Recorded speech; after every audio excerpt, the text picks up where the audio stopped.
Hello and welcome.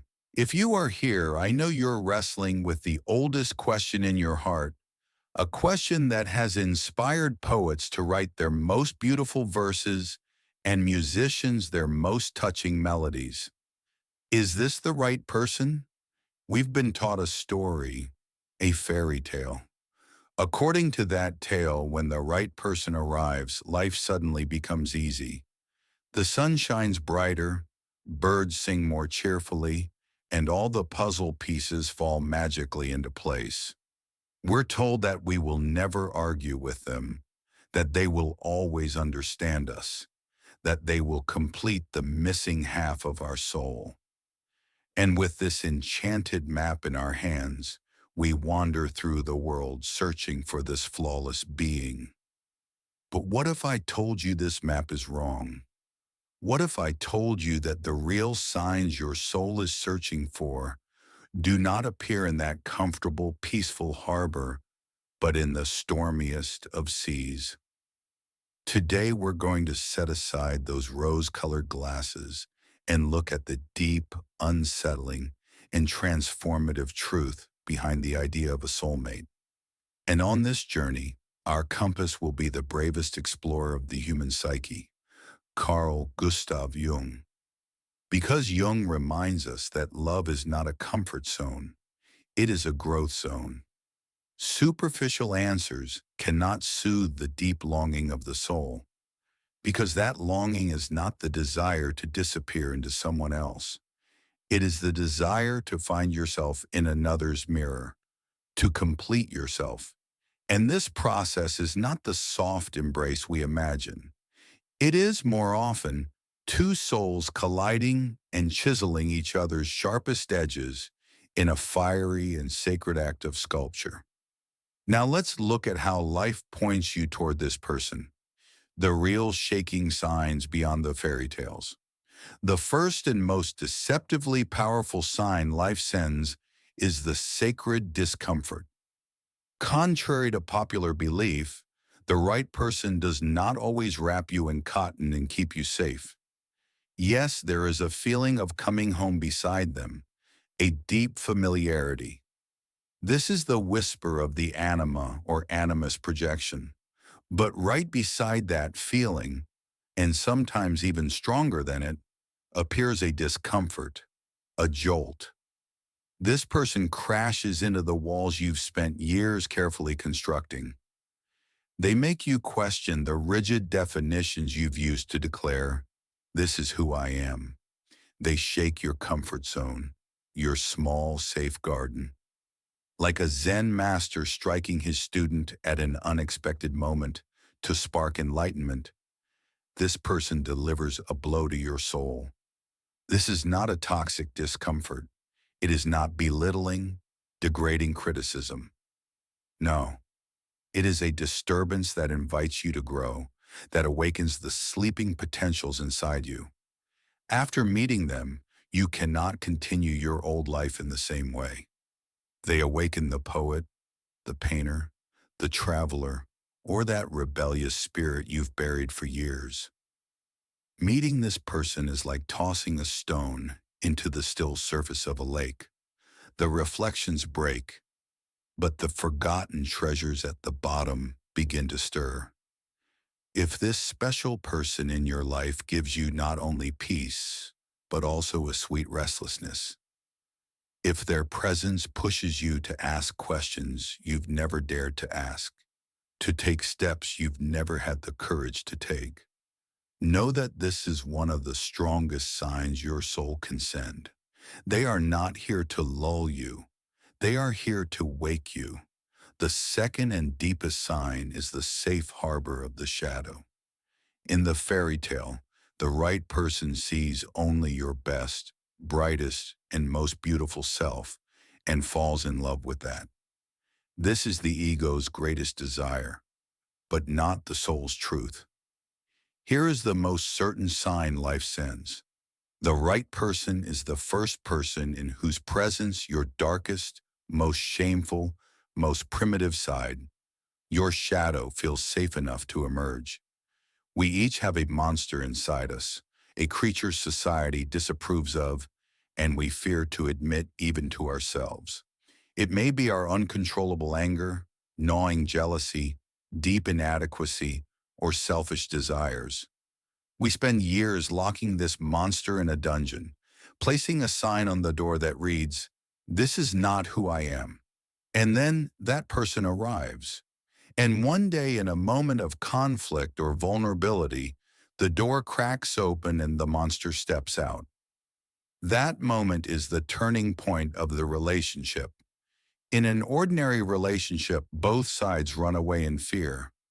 But in the right relationship, that person does not flee. They look at your monster not with disgust, but with curiosity, even compassion, because they know their own monster, and your darkness reflects theirs. It means this: I see this part of you too, and I'm still here. There is no feeling more liberating in the world. This is not someone loving you despite you. It is someone loving you with you, every part included. If the person in your life drew closer after seeing your most vulnerable, flawed, messy self, if you feel safe enough to remove your mask of perfection beside them, know that this is a magic far greater and more real than any fairy tale. It is the sign of two souls beginning to heal by sheltering in each other's shadows. The third and wisest sign is the sacred union of two separate paths. Popular culture tells us soulmates are like conjoined twins, doing everything together, unable to breathe without each other. It sounds romantic, but through Jung's lens, it is suffocating, a loss of self. It is the opposite of the journey of individuation. The healthiest sign life sends is this: the right person honors and supports your individuality, your solitude, your personal path. They do not try to reshape you into their own image. They do not treat your dreams as extensions of theirs.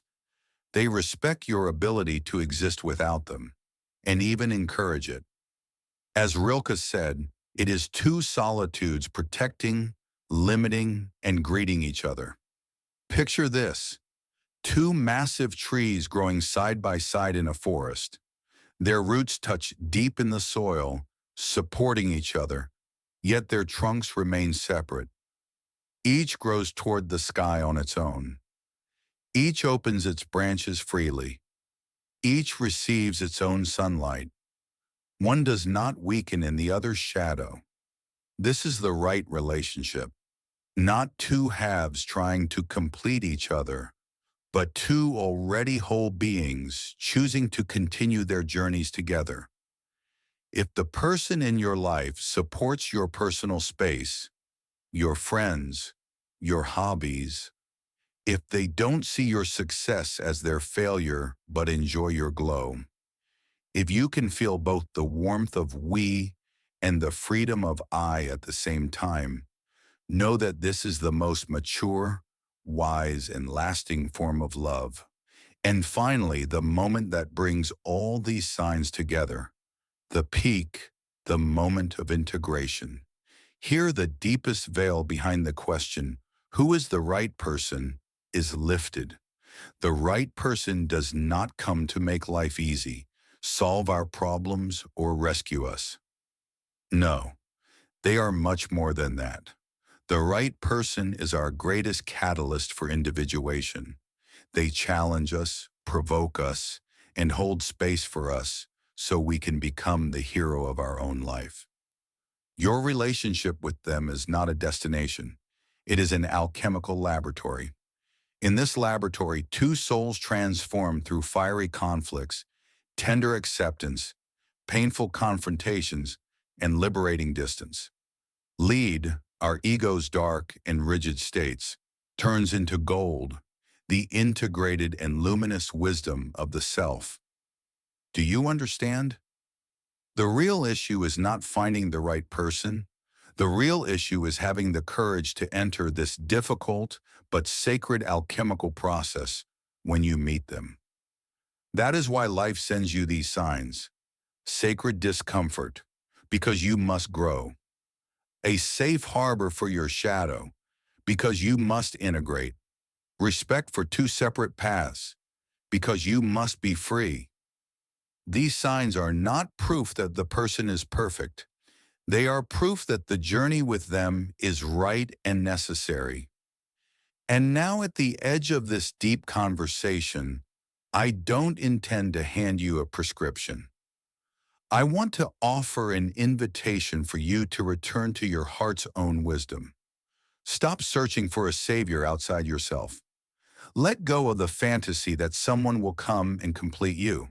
Instead, turn inward, face your own shadow, begin your own individuation journey, break your own walls, awaken your sleeping potentials yourself.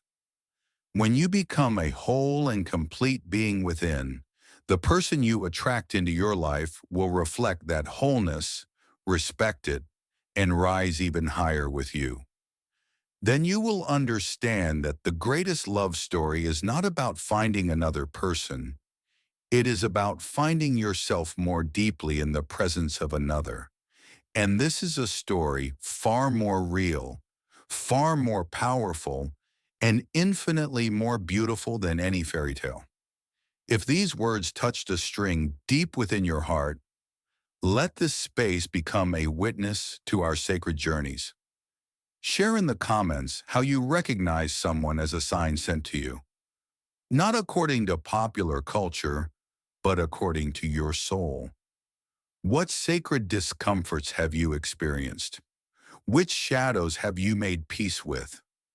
Let our stories become lanterns for the other souls walking this difficult yet magnificent path. Your courage to be yourself is enough to draw the greatest love into your life. May your wholeness and your love endure.